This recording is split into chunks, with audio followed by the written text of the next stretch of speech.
Okay, so it came to me after I already started this that I should be videotaping this for other people, maybe, to show them actually how easy this is. So I'm making a kayak cart. So I grabbed these wheels the other day. I don't know if this is off of some kind of like patio furniture or a lawnmower. I don't really know. But I got these at Value Village. They were $10. Like, it came out to $11. So I grabbed these two. It was for the pair. These tees. I forget what this tubing is called. I'm not really mechanically inclined to remember what things are called, but it's like that plex pipe almost, but it's not flexible, it's hard. PCV, that's what it's called. It's called PCV pipe. And I got these tees. Okay, so I need about 4 of those. I need the plexi pipe. I need a piece of bar. I grabbed the aluminum bar and a couple cotter pins here. Okay, so I have already started. So I started off by making the holes here on the end and sizing this up to my wheels. So what I've done here, I've completed this side already. I have the little whatever that freaking thing, hairpin has got that in there.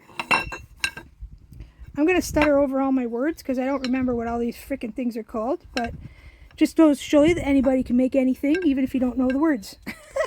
Okay, so anyway, I'm gonna pause this for a second. Okay, so we're back here. Now you can see I've left a little tail on that end for the hole, and this one here already has the cotter pin in it. Okay, so what I'm going to do now is I'm going to cut a piece of this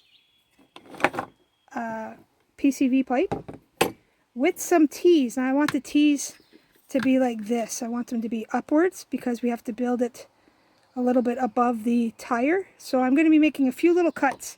Now, I don't know where I acquired this thing, but I found this with the PCV piping and it's cutting it very good. So I'm assuming that's what it's for. And so I'm cutting it right now. So I'm going to build the actual axle first and I will be right back. So there we go. So I cut this piece out and I cut pieces so it's just above the wheel. So if you see that, it's about a ½ inch above the wheel. Okay, because now what I'm going to do is I'm going to put one of these on top like this and one of these on top like this. Okay, do you see the vision happening here? I saw this from another gentleman on YouTube, so I'm trying it myself and it's coming out great so far. So I've already, if you can see in there, I've already got the cement glue, and so that's hardening.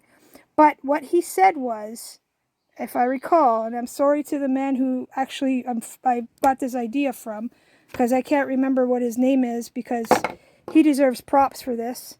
But I've already put the cement glue to hold up the arms. But he said only to do one side first, because it's something to do with lining up the top so they're both flat. So I'm going to work on this side. As you can also see here, I do not have the cotter pin in yet because I don't think I'm supposed to assemble the bottom until the top is completely dry. So I'm just gonna, I can't remember where the video is. I can't find it. I'm just going by memory on this. If I can find it before I post this, I will give that gentleman props because this is totally his idea.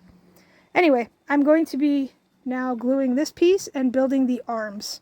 So I'm not going to glue this one on first. I'm going to build the arms and I'm going to build the matching side but not attach it to this side.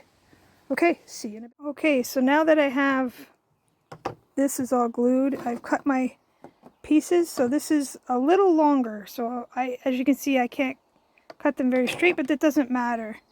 I have the one side and the other. So what I'm going to do right now is I'm going to glue them in here before I attach them to the top.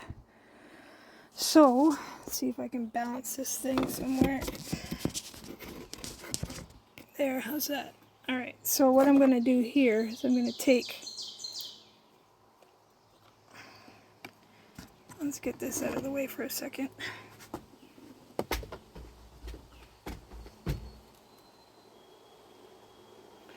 All Alright, so what I'm going to do here is I'm going to take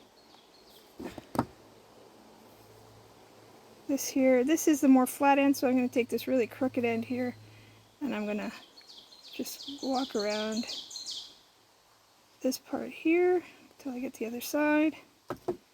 And then I'm going to place it inside the T. Okay, and then right away I'm going to do the other side.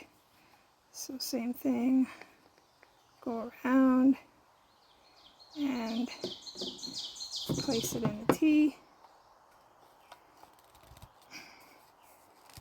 Okay, so while that's doing what it's doing, I'm going to come on to the next one. Same thing.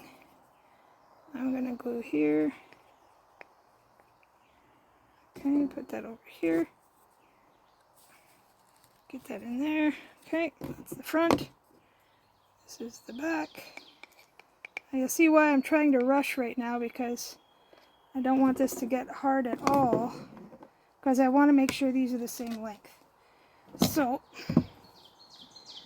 I think I did a fairly even job here. I can't believe it. There we go. Okay, so that's glued. Okay, so they're fairly even. I'm pretty happy with that.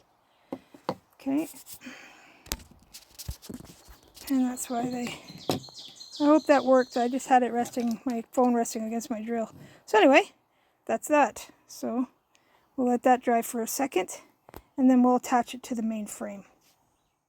Okay folks, so I did attach it to the main frame, but then what I decided to do, I had some of this stuff left over from when my buddy came in and redid my pipes in my crawl space. So I cut them and I put them on with electrical tape for a little bit of traction. So this is now a little kayak cart. Rolls good. I put the other cotter pin in, and after all said and done, yes, the wheels are supposed to be the other way, but I didn't have washers for the inside, and this was getting stuck in the actual lip of the T. Here, I'll show you. So if the cotter pin wasn't there, this would fit right over top, and I didn't want it snagging all the time, and I didn't have any washers, so it doesn't really make a difference. I just flip the wheels around and it actually doesn't go in. You can see the gap there. So this works out perfect. So I have my cotter pin through that side and on this side, and it is done. So now I just taped it, and now I'm letting it dry, and I will test it out when it's all dry, probably sometime tomorrow. I'll let this sit overnight. All right, there we go. One kayak cart. Alright guys, so there it is. There's the kayak cart all set up. So what I've done is I tied it with my regular tie down. And I'll come up here to the front, grab my handle, and there we have it guys. Look at, take this thing anywhere now, on any trail, and I won't have to keep unloading it. I can leave it completely loaded. And because it's such a small footprint, as you saw before, it can easily be stowed away. So there we go. Kayak cart DIY.